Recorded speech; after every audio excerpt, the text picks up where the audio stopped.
Meus irmãos, boa noite na graça do Senhor Jesus Cristo. Fico muito feliz porque hoje nós vamos entrar em um assunto novo. Cada assunto novo é mais conhecimento que nós vamos adquirindo da palavra de Deus. E nós vamos entrar na pergunta 91 do Catecismo Maior de Westminster. Pergunta 91. E aí eu quero ouvir de cada um que aí está, e depois do irmão Lorivaldo, o presbítero Lorivaldo, que está aqui comigo. Eu quero ouvir de cada um a resposta para essa pergunta. Eu sei que ela pode ser dita de maneiras diferentes, só que dentro do mesmo conteúdo, dentro da mesma verdade. E a pergunta é o seguinte: qual é o dever que Deus requer do homem? Qual é o dever que Deus requer do homem? Qual é o dever, Altamir, que Deus requer do homem? Fazer o bem a todos, buscar a paz se possível for, e andar de humildade com Deus. E andar o quê? Andar humildemente com Deus. Ok. Dos deveres é esse. Tá. Passa para elas aí.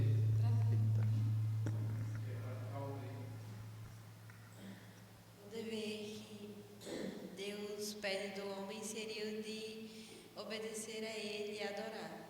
Eu vou dizer a mesma coisa de Jamile, mas também obedecer e trabalhar na obra do Senhor. O dever do cristão. E segue a linha do obedecer os 10 mandamentos. Sim.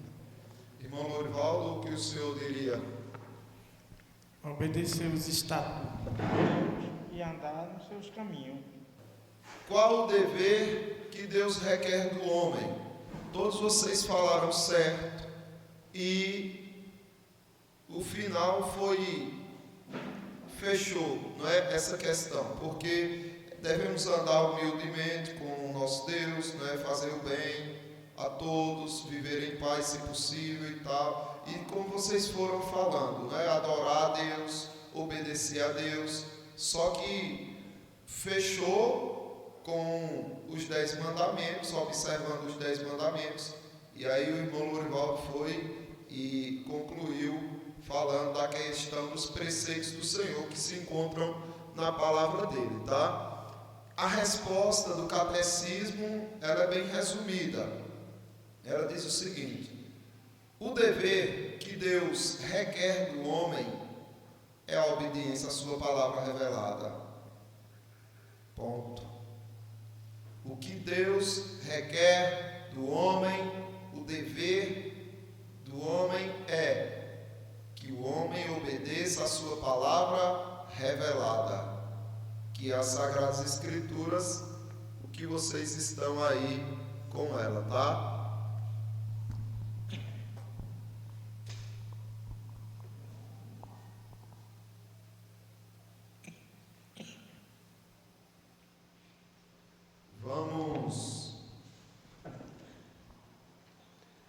Vamos ver o texto de Romanos, capítulo 12, versículo 1 e 2.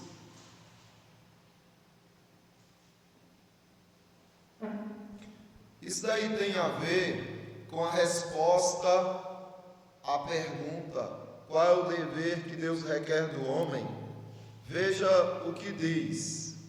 O irmão Lorivaldo, leia para a gente, por favor.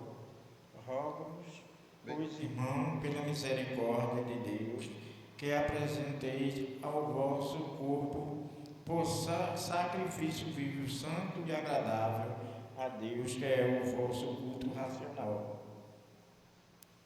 O 2.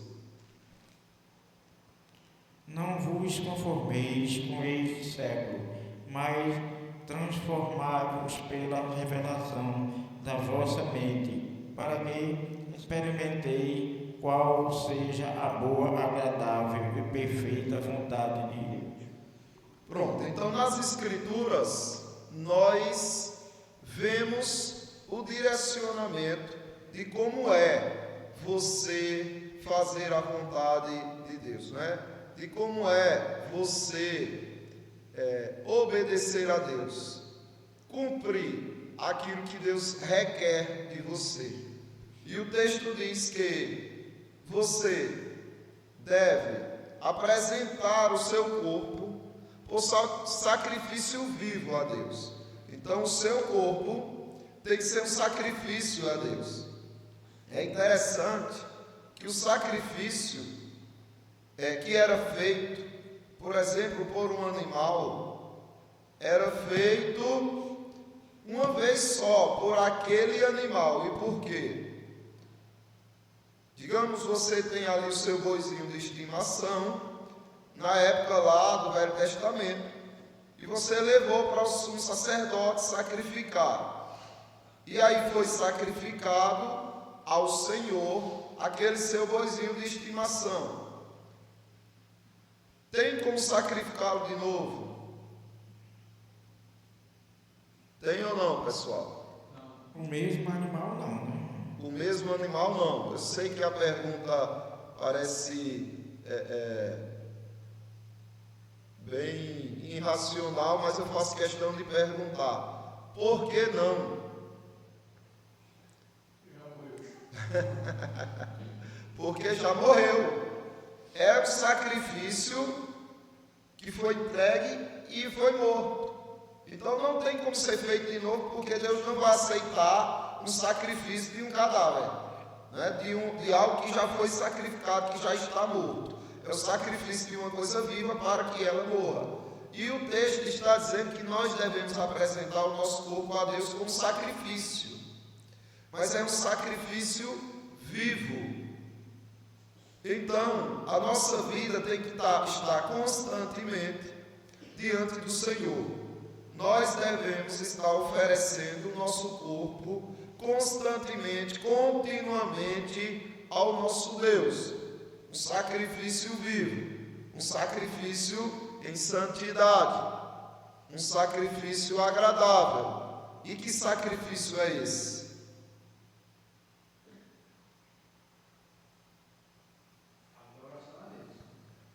Que ele diz aí, com que palavras?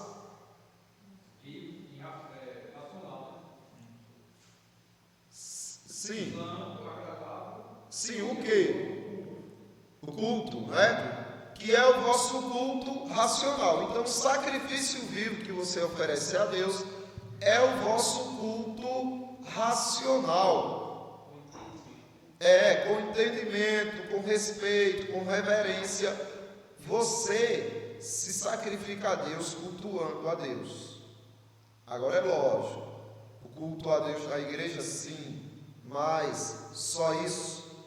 Não. Você sai do culto em adoração a Deus. A sua vida é um culto a Deus, de maneira que as pessoas assistam esse culto com você vivendo diante de Deus, no seu trabalho, na sua família, no seu dia a dia. Concorda, irmão Lourival? Concordo sim, porque a gente tem que estar sempre orando a Deus, agradecendo, pedindo algo, não algo assim de interesse financeiro, não, mas saúde, emprego para aquelas pessoas que se encontram desempregadas e por tudo que Ele tem feito de bom conosco, né, irmão?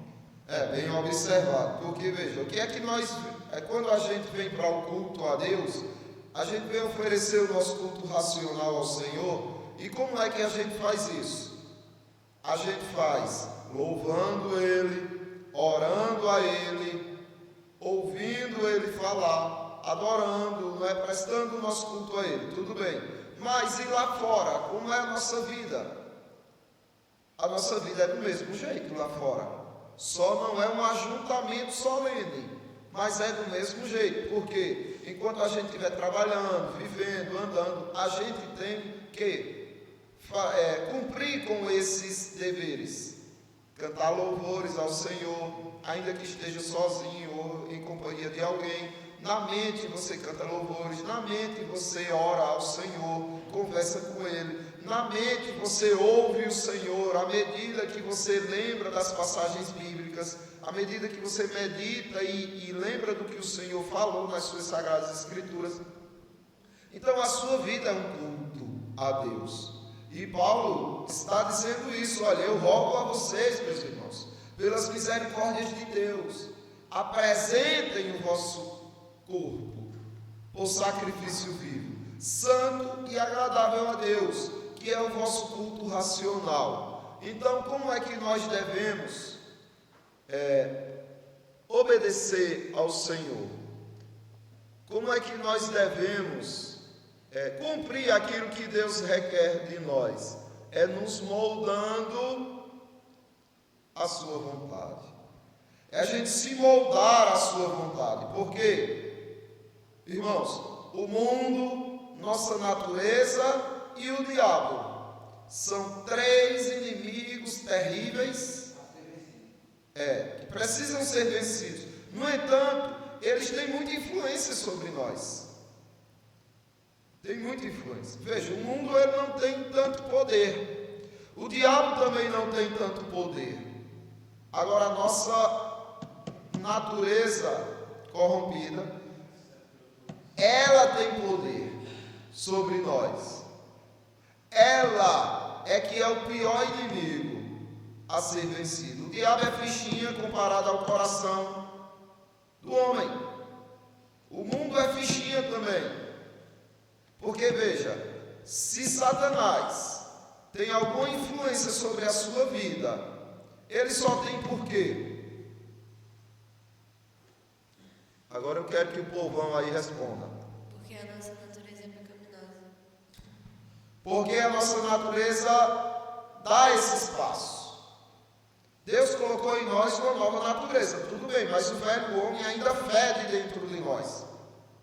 O velho homem morreu, mas ainda está dentro de nós, influenciando e fazendo com que a gente se corrompa nos nossos pensamentos, se corrompa nos nossos objetivos, se corrompa nos nossos procedimentos, em todos os sentidos. Esse velho homem, ele nos influencia, é ele quem abre a porta, porque Satanás ele não tem poder sobre uma pessoa que não dá espaço para ele.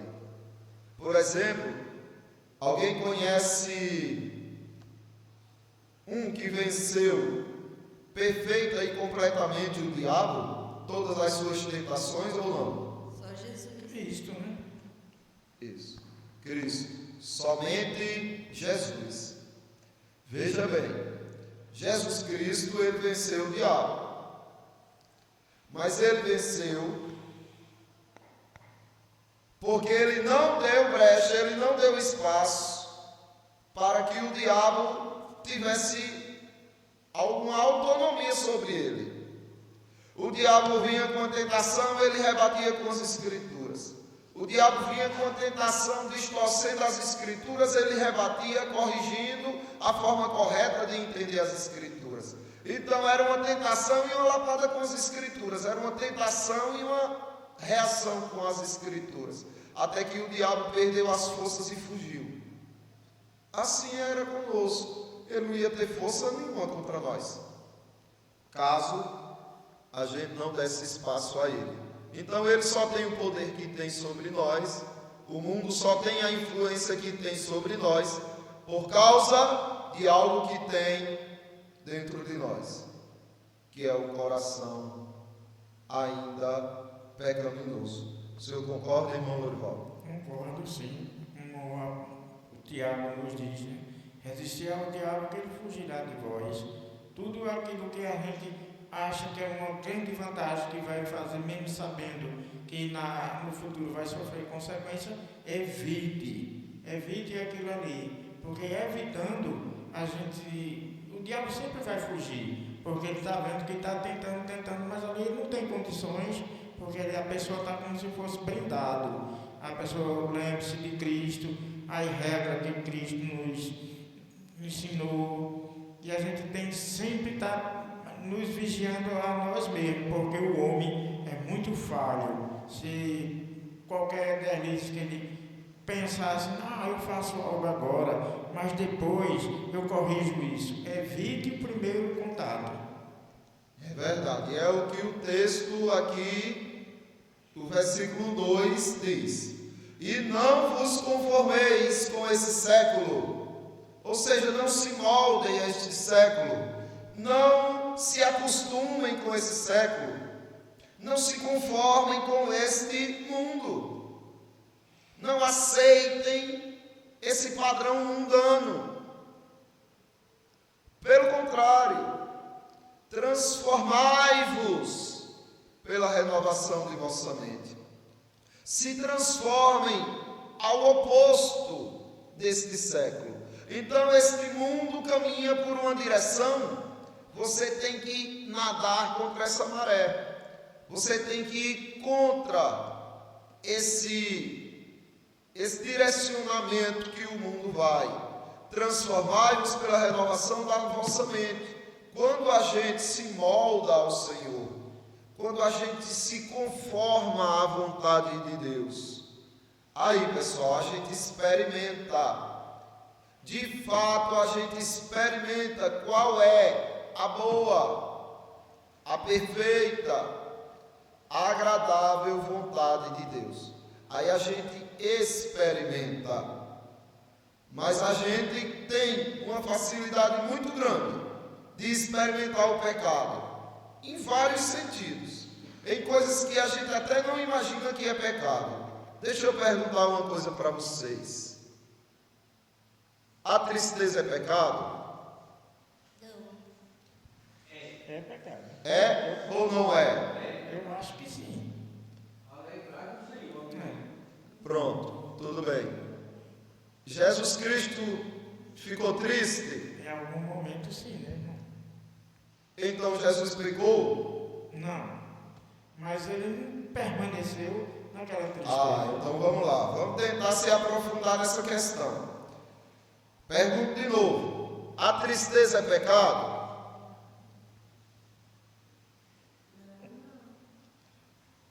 E por que a Bíblia diz: alegrai-vos no Senhor?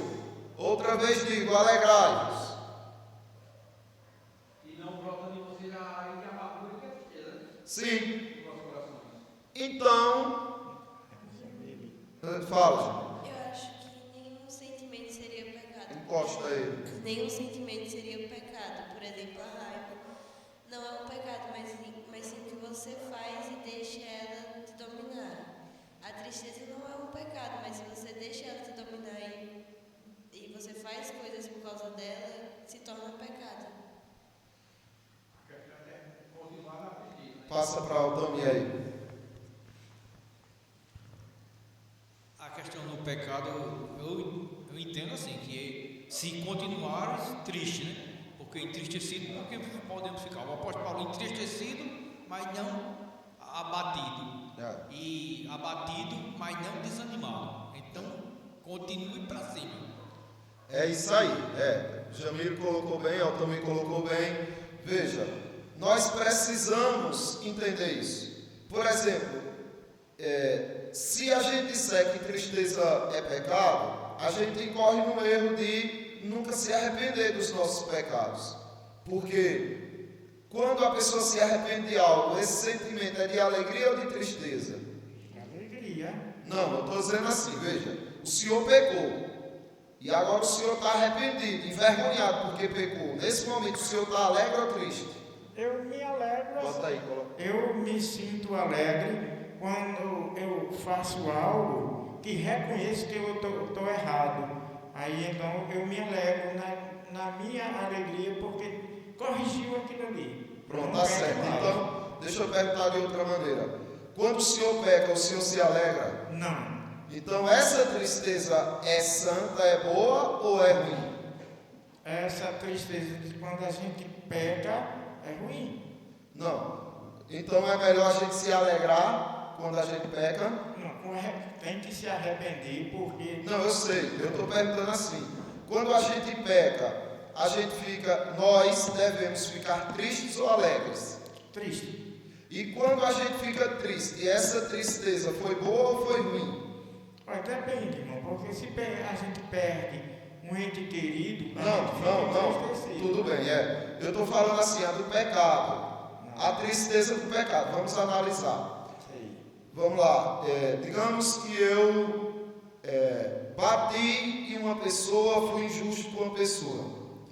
E aí, a consciência, na palavra de Deus, me condenou naquela prática e eu me envergonhei do que eu fiz, eu fiquei triste com o que eu fiz. Essa minha tristeza, ela é boa ou ela é ruim? A tristeza de quando eu peco, é melhor a gente ficar triste quando peca ou alegre quando peca? Triste. Então essa tristeza é boa ou ruim? É ruim, né, irmão? Não, vamos analisar, a gente tem que chegar. Porque veja, se o Senhor disser que a tristeza é ruim, a gente ficar triste porque pecou é ruim, então é como se dissesse que não era para a gente ter ficado triste quando pecou. Mas eu entendi assim como eu expliquei para o irmão. Se a gente pecar, a gente fazer algo e se entristecer com aquilo ali e permanecer naquilo ali, é ruim. Mas quando há arrependimento, quando eu me arrependo, por exemplo, eu faço algo que prejudico a Jamile. Aí o senhor se alegra ou fica triste? Olha, não é bom não. Tem pessoas que se alegram. Isso. Mas naquele momento de ira ou de fúria que eu fiz aquilo, eu tenho que reconhecer. Para mim, no momento, a pessoa acha que fez algo bom. Está entendendo? Mas quando ele reflete que ele se arrepende, é obrigação minha de pedir perdão a ela, porque eu fiz algo desagradável. Isso. Então o senhor ficou triste porque o senhor viu que fez um mal a Jamile. E esse momento que o senhor ficou triste, foi bom ou era melhor não ter ficado triste? Não, foi bom. É isso que a gente tem que entender. A tristeza, muitos momentos da tristeza é boa, porque ela mostra que nós não gostamos do pecado, não é? É verdade. Ela é prova de que nós odiamos o pecado, que nós rejeitamos o pecado. Por que tu está tão triste? Porque eu pequei contra o meu Deus. Que bom, né? Que bênção. Continue assim, meu irmão, ficando triste toda vez que você pecar, não é, irmão? É verdade, Então, meus irmãos, vamos lá. Não vos conformeis com este século, mas transformai-vos pela renovação do vossa mente. Ou seja, se moldem à vontade do Senhor. Quando vocês se moldarem à vontade do Senhor, vocês vão experimentá-la, vocês vão descobrir que ela é boa, perfeita e agradável. Aí a gente vai entender que o prazer que o pecado dá é muito, mas muito inferior ao prazer de experimentar a boa, perfeita e agradável vontade de Deus. Veja só, nós precisamos moldar tudo que somos, tudo que há em nós, toda a nossa existência, ela tem que ser moldada ao Senhor. Inclusive nossas experiências, que muitas delas a gente coloca distante do Senhor. A gente não usufrui delas no Senhor, porque a gente julga que ela é desagradável. Tem alguma experiência que o homem passa, que o ser humano passa, que o cristão passa, que ele reage mal a essa experiência? Se tem, qual seria? Alguém arrisca aí? Eu quero que vocês participem bem muito. As nossas experiências, elas devem se moldar ao Senhor. Ou seja, toda a nossa experiência, ela tem que ser direcionada ao Senhor. Ela tem que ser vivenciada no Senhor. nada em nós pode ser a parte do Senhor, porque é isso que Deus quer de nós. Qual é o dever que Ele requer de nós? Que a gente obedeça a sua palavra, pronto, que a gente atenda a sua santa palavra. E é isso, tudo que você viver de experiência tem que glorificar a Deus, precisa ter como Deus a fonte do teu crescimento. Mas tem alguma coisa que a gente passa na vida que a gente, ao invés de glorificar a Deus, a gente se afasta mais ainda dele? Quando a gente peca. Quando a gente peca é uma. A gente já falou um pouco disso. Como é que a gente peca e essa experiência de terrível, horrível, pode redundar em louvor e glorificação ao nome de Deus? Aprendendo com isso e se recuperando e depois ensinando outras pessoas, mostrando que aquilo não é bom e guiando elas para o caminho certo. Muito bem.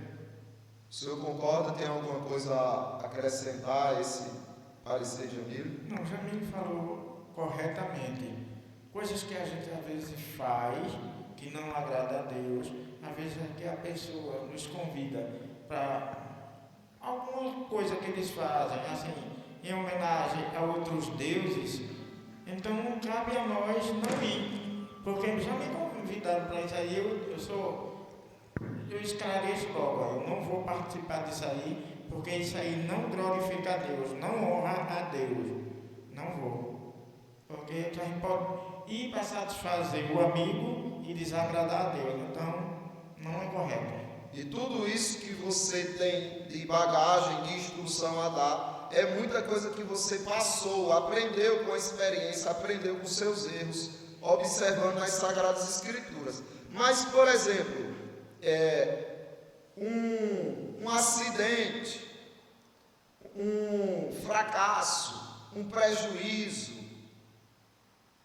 uma necessidade física, uma necessidade financeira, essas experiências, elas tendem a serem usadas por nós, mais para glorificar a Deus ou para a gente se afastar dele? Eu creio que é para agradar a Deus, porque mesmo aquelas pessoas não tendo conhecimento da palavra de Deus, cabe a nós socorrer a qualquer um. É obrigação nossa. Sim, mas no meio cristão acontece mais o quê? Digamos que a pessoa teve um prejuízo grande, faliu a empresa dele, ou se não aconteceu um acidente com ele e tudo. Geralmente, essa experiência que essa pessoa passou, ela faz com que ele se afaste mais de Deus ou com que ele glorifique a Deus. Ou seja, ele mais murmura ou ele mais louva a Deus pelo que está passando? O correto é glorificar a Deus em qualquer momento, na perda, na ganha, em tudo. Mas a pergunta é o seguinte, isso é o correto. Eu pergunto, mas o mundo cristão tem feito assim? Tem pessoas que sim, viu, irmão? Sim, eu estou perguntando assim. Existem alguns que fazem e outros que não fazem, ou todos fazem? Não, alguns, todos não. Então, é isso daí que a gente precisa avaliar. Por quê? De repente, um de nós, ou alguém próximo a nós, não anda vendo assim, não anda fazendo assim. É possível que a gente se afaste do Senhor e murmure, caso aconteça algo grave contra nós? Ou a gente está livre disso? Não, a gente não está livre disso aí, né, irmão? Mas não é motivo de a pessoa se afastar. É verdade, não é. Mas veja, até porque nossas experiências, pessoal, elas precisam servir ao Senhor. Tudo que a gente sofrer, tudo que a gente ganhar, porque quando Jesus Cristo conta, por exemplo, a parábola do semeador, o que é que afasta muitos cristãos ali? É a semente que cai entre os espinhos. Os espinhos, vamos usar os espinhos. Jesus Cristo explicou que os espinhos simbolizam o mundo, mas a riqueza, a fascinação do mundo. Então veja, uma pessoa está tendo uma vida estável e aí ele começa a ser seduzido. Digamos que ele ganhou muito dinheiro, uma herança e tudo mais. Muitos desses ditos cristãos não glorificam a Deus com aquela riqueza que eles ganharam. Pelo contrário, o quê? Eu posso agora usufruir, eu posso agora desfrutar? Pode, mas desfrute no Senhor. Não esquece de tudo e sai de tudo e vive uma vida devassa e tudo, porque encheu os olhos. A fascinação das riquezas.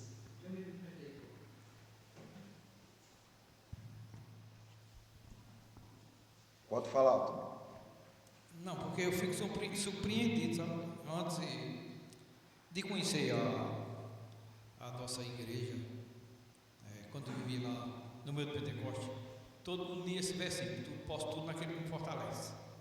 E esquece a primeira parte, né? De apóstolo Paulo. E hoje, continua ainda hoje, porque eu fico triste assim, porque as pessoas, são cristãos, de que tem a fé em Cristo, misericórdia, aleluia, e vamos lá. Agora isso é em todas as igrejas. Agora eu estou falando de modo geral. E quando vem uma doença, o cara entristece, fica tão triste, ou vem alguma coisa. Ô irmão, nós estamos nesse mundo para quê? Passa todas as penalidades. Jesus fez o quê? Eu entendi, eu vim entender a palavra de Deus, porque a nossa vida não é nada, irmão. A vida do crente, a vitória do crente é depois que ele morrer. Não existe crente aqui na terra que não vai sair da terra, vai morrer. Sim, mas é triste porque perdeu um cara. Sim, perdeu. Meu menino disse: olha, o senhor ficou muito seco, sua mãe morreu. O senhor, você queria que eu fizesse o que? Entrasse dentro do caixão dela? Eu tenho que ficar vivo para cuidar dos outros, rapaz. Não é aquela tristeza que nós vimos aqui daquela nossa irmã que era marido. Quando o bezerro morreu, aquilo não é coisa de crente, não, meu irmão. Um alarido daquele, sofrimento. Não, irmão. Crente tem que ter consciência. Eu parti, eu estou indo para a glória, estou com Cristo. Minha esposa partiu, ela vai para a glória, graças a Deus. Alegrai-vos no Senhor. Uma tristeza, uma coisa, que quem faz isso é o mundo. É as pessoas que não têm a Deus, mas nós que temos a Cristo, irmão.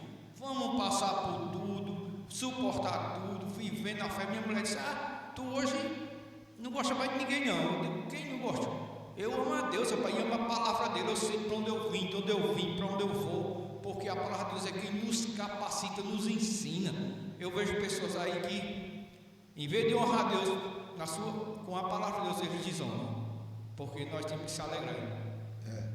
Então, isso aí que o Altomir falou entra para a questão da semente que caiu nas pedras, tá? É lógico, temos que ter o momento do luto, da tristeza, da saudade, mas isso não pode nos dominar, que a gente tem esperança.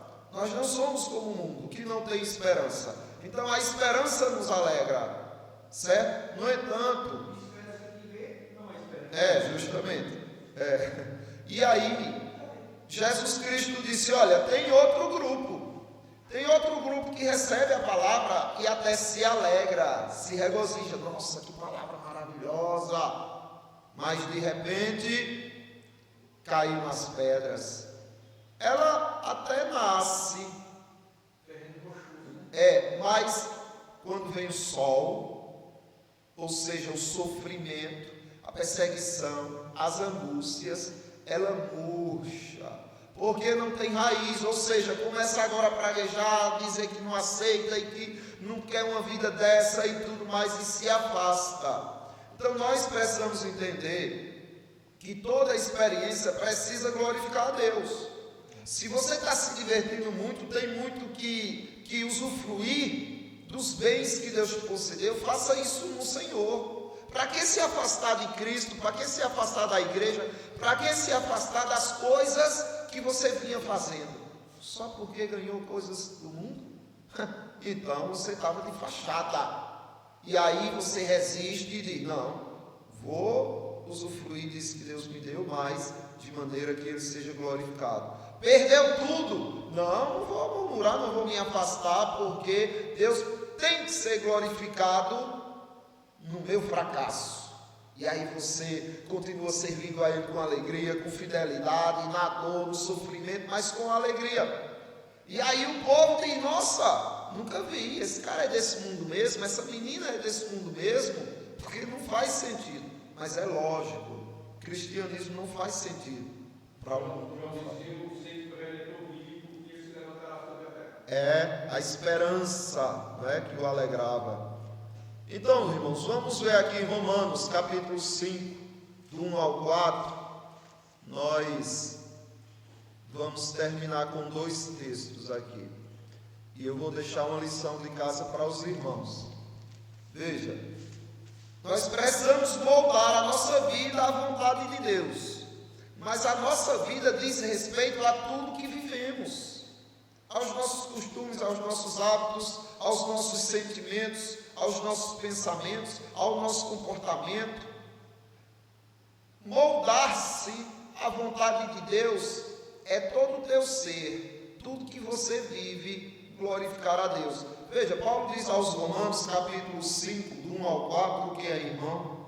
Do 1 ao 4, justificado, pois, mediante a fé, temos paz com Deus, por meio do nosso Senhor Jesus Cristo, por intermédio de quem obtivemos igualmente acesso pela fé a esta graça, na qual estamos firmes e gloriamos-nos na esperança da glória de Deus. Pausa, irmão. Veja, ele se gloriava em quê?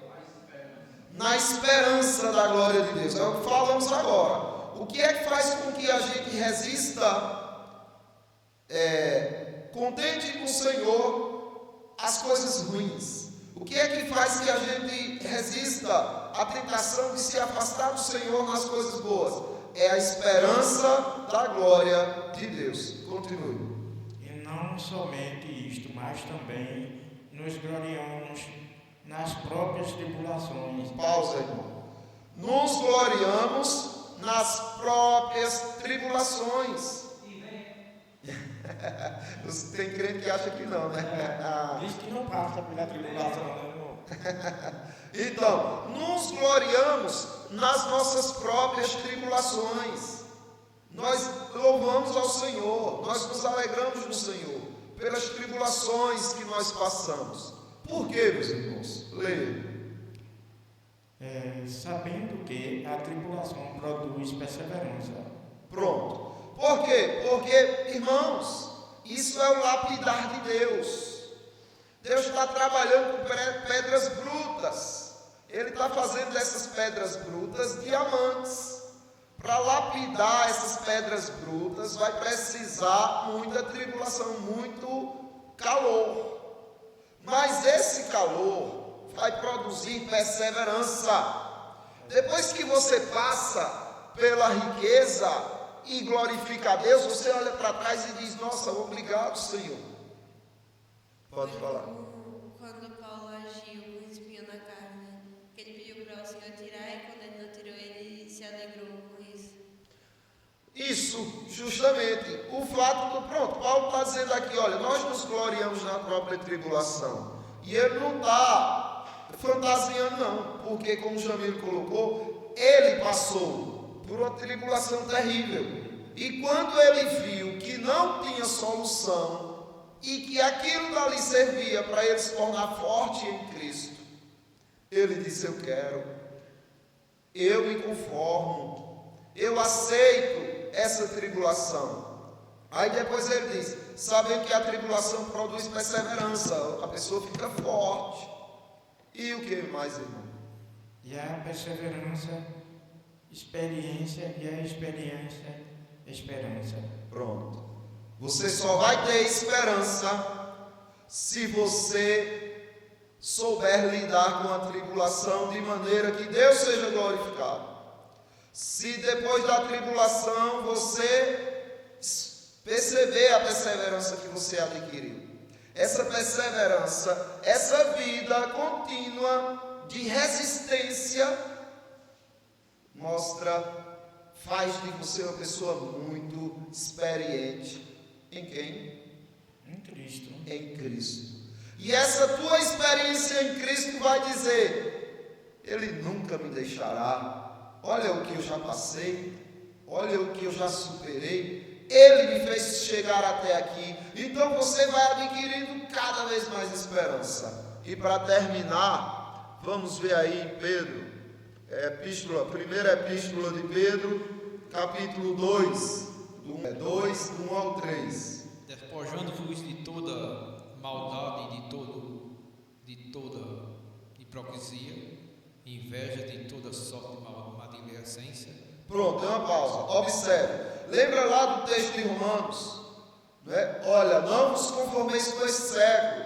Ou seja, despoje-se desse século. Jogue no lixo toda essa influência maligna de hipocrisia, de inveja e de toda sorte de maledicência. Despoje-se disso. Não se conforme com esse século. Aí ele diz o quê? Desejai ardentemente como crianças recém-nascidas o genuíno leite espiritual, para que por ele vos seja dado o crescimento para a salvação. Isso. Não vos conformeis com esse século, mas transformai-vos pela renovação de vossa mente. Ou seja, busque conhecimentos no Senhor e não esse conhecimento inútil do mundo. Se alimente do Senhor. Transforme-se no Senhor por esse alimento que você está recebendo, porque Ele produz crescimento, renovação. Aí depois ele diz o que no 3? E se que já tem a experiência de que o Senhor é bondoso. Aí ele diz, agora, se é que vocês têm experiência de que o Senhor é bondoso. Uma interrogação, né? Porque se você não tem essa experiência de que o Senhor é bondoso, significa que você não teve perseverança. Porque não é a perseverança que produz experiência. Se você não tem essa experiência com o Senhor, é porque você ainda não passou situações difíceis com o Senhor. Então você não teve essa perseverança no Senhor. Você se entrega fácil às coisas do mundo. Mas antes da perseverança vem o quê? Alguém lembra? Que Paulo diz: a tribulação produz perseverança, né? Então, a experiência, vamos lá para o texto, é melhor para a gente não se confundir. E não somente isso, mas também nos gloriamos nas próprias tribulações, sabendo que a tribulação produz perseverança. Então, uma pessoa que não experimentou do Senhor é uma pessoa que não resistiu às tribulações. É uma pessoa que sucumbiu diante das tribulações. Por quê? Porque ela não perseverou. Se ela não perseverou, ela não experimentou a boa, perfeita e agradável vontade de Deus. Se ela não experimentou que o Senhor é bondoso, desde as trevas onde você se encontrou até a plena luz, então você não vai ter esperança. Porque a esperança já é essa vivência com Ele. Já é você experimentar a vontade dEle. É você ver que de fato a vontade dEle é boa. E aí eu deixo para os irmãos trazerem para a semana que vem o texto de Filipenses, capítulo 4, do versículo 4 ao 13. Porque nós vamos entender aqui que nós precisamos moldar até o nosso sentir, até os nossos sentimentos precisam ser moldados à vontade de Deus. Os nossos sentimentos precisam ser moldados à vontade de Deus. Deus quer que você fique triste?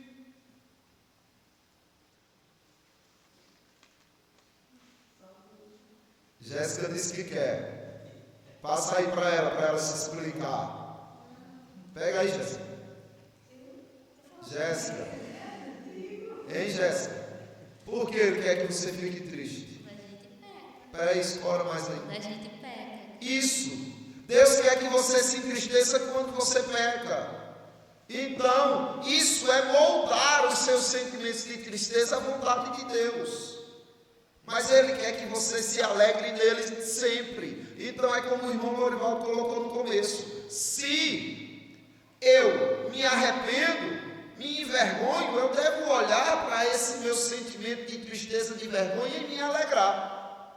Deus, obrigado, porque eu fico triste quando eu peco. E você sorri diante disso, você se alegra diante disso. Então observe como é uma mistura difícil de se entender.